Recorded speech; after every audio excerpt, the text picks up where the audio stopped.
So y'all already know how I feel about landlords.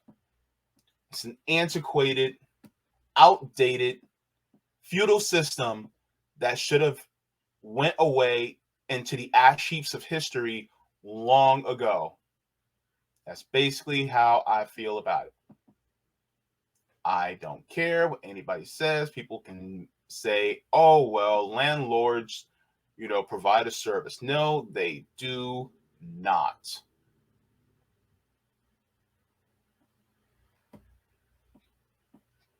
But somebody like DeSantis will team up with them and let them charge some fees. Let's go to here.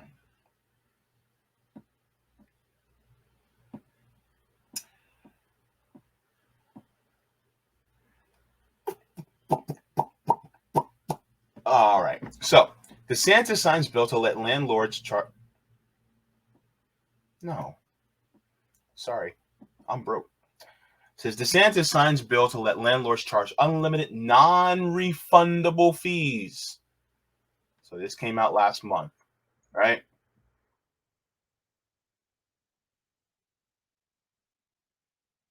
Enlarge this just a little bit. 1, 2, 3. All right.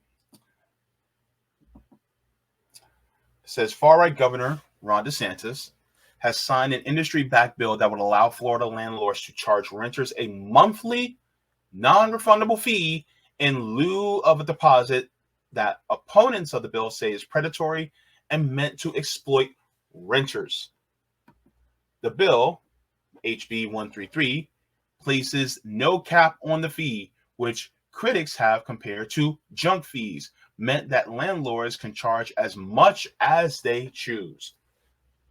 Though tenants technically have the option between the fee and the deposit, some Democrats in the Florida legislature have pointed out that for many people who can't afford upfront deposit, which is often required with the first month's rent, it may not feel like a choice. At the same time, however, deposits are often refundable at the end of the lease, which renters would not be able to recoup the fee. At the same time, renters will remain on the hook for paying for repairs to the property on top of the monthly fee. The bill closely resembles a bill drafted by corporate lobbyists, including lobbyists for LeaseLock, a California company backing similar legislation in other states.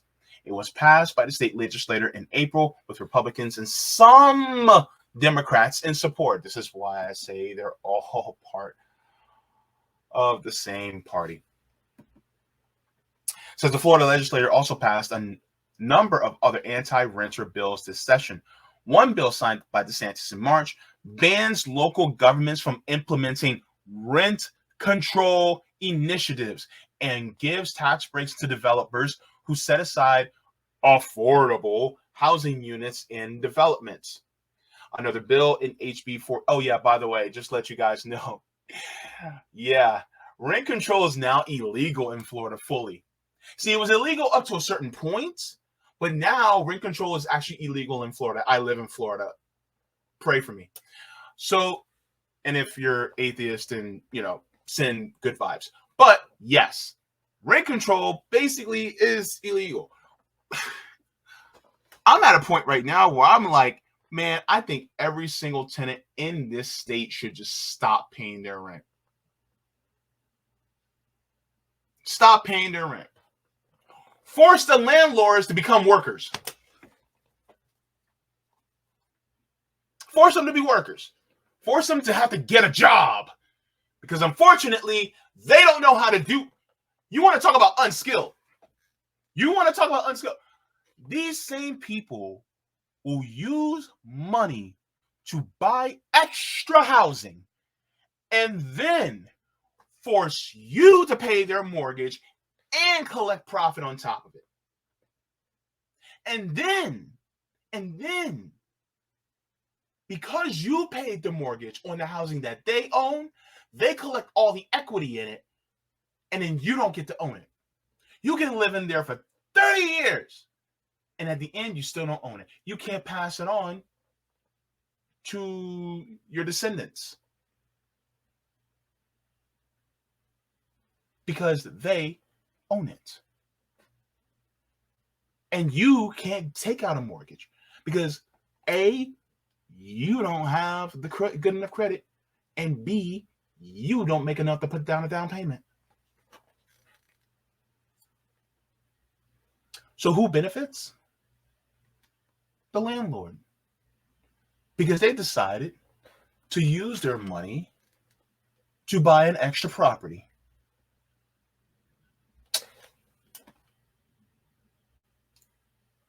And if you don't pay rent, you're out on the street. You're homeless.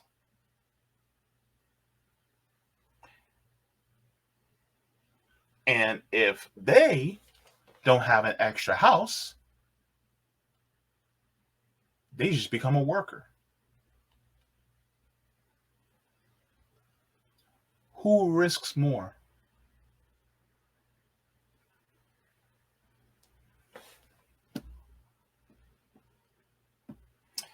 It says,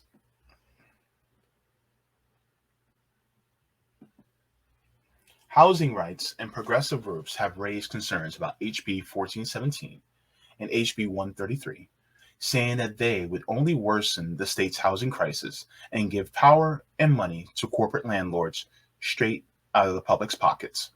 Several advocacy groups, including representatives from labor unions like the Florida AFL-CIO or groups like the Florida ACLU, sent letters to DeSantis last month arguing to him to veto both bills. HB 1417 is ripe for abuse by corporations like Vanguard, BlackRock, and State Street from outside of Florida and is meant to kill renters' efforts to organize solutions around housing, the groups wrote. It is extreme, unnecessary, and dangerous.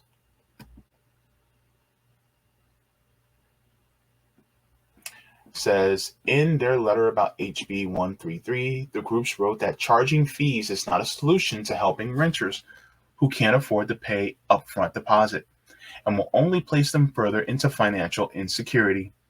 They suggest that, at the very least, the fee be paid into a deposit that could be returned at the end of the lease.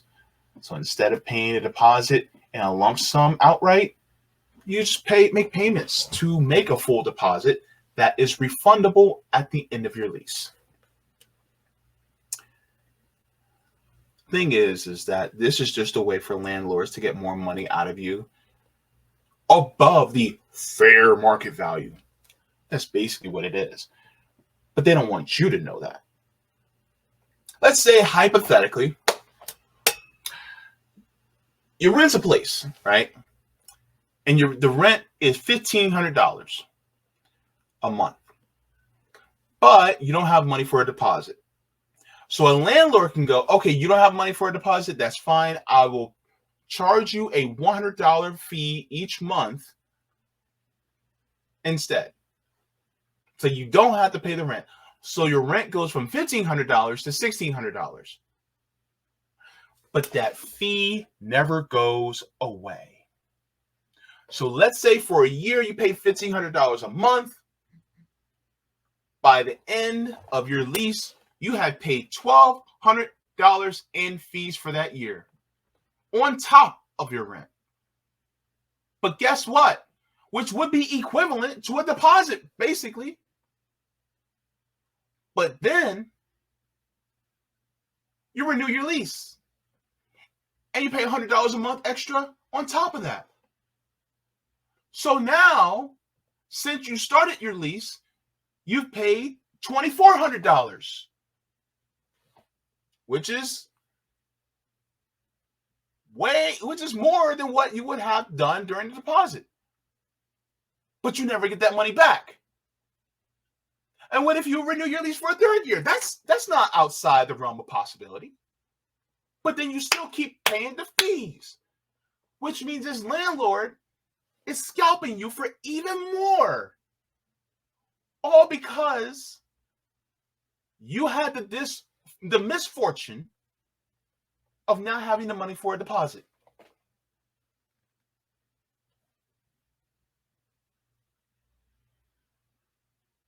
See how bad that is? Now, I have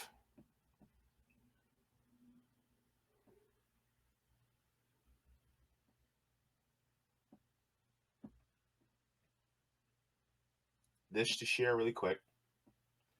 So, oh, I can pause it? Great. All right.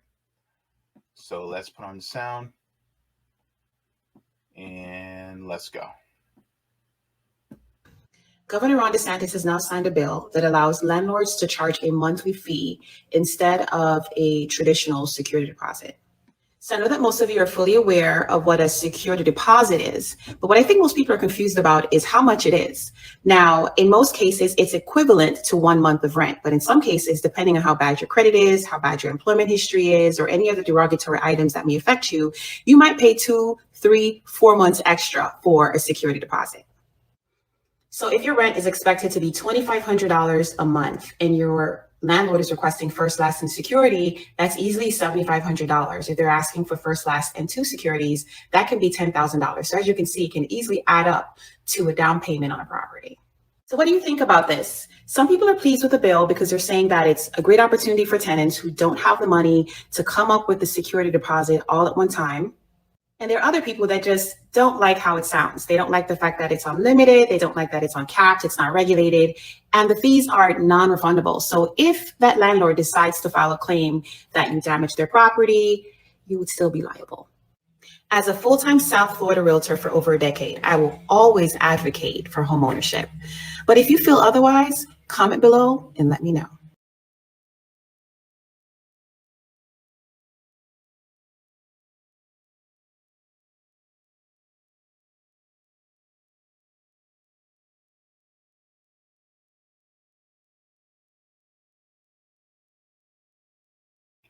So she says she will always advocate for home ownership, which I think everybody needs to own their own home.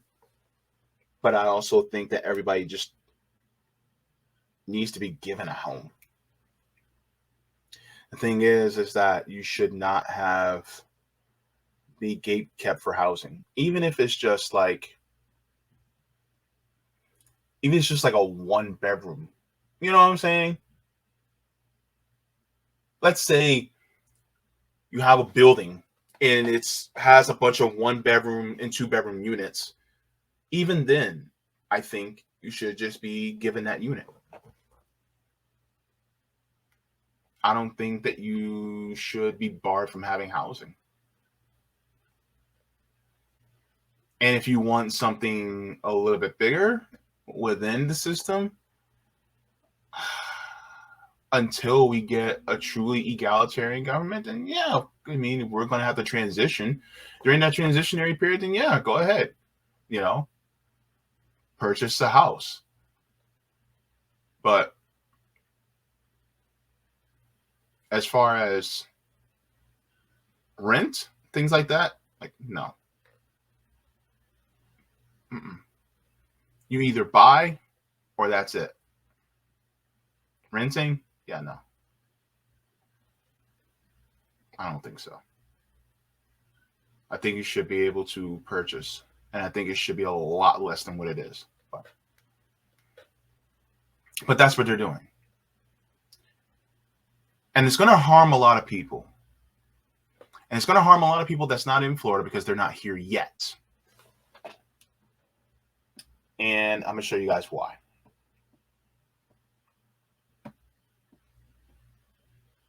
Let me see. Okay.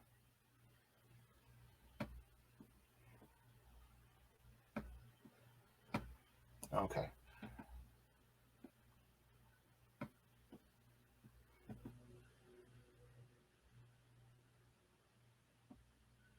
for our area, planning what they call Vision 2050. They're talking about infrastructure, roads, and really the density of our housing population in the area. If this is going to be an exciting and vibrant place to live, they need to start planning for it today. When they're looking at where the major growth is going to happen, they're looking in the Lake Nona area, UCF area, the I-4 corridor, and I-Drive areas. And what they're thinking about doing is not only adding more roads, but then also allowing more density, meaning instead of being able to just have 50 units per acre of land, they're allowing people to go even higher and allowing 100 units per acre of land. This is going to allow for more apartments and more higher density, and hopefully with more housing stock, we'll have to bring down rents overall. Follow for more. There's an estimated 700,000 people.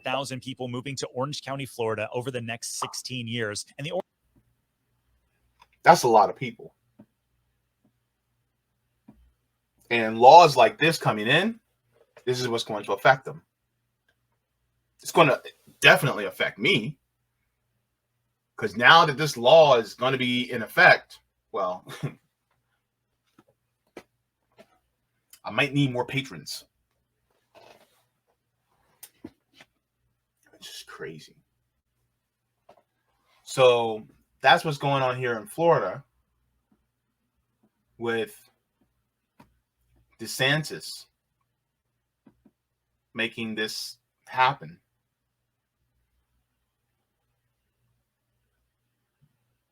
So yeah, this is ridiculous.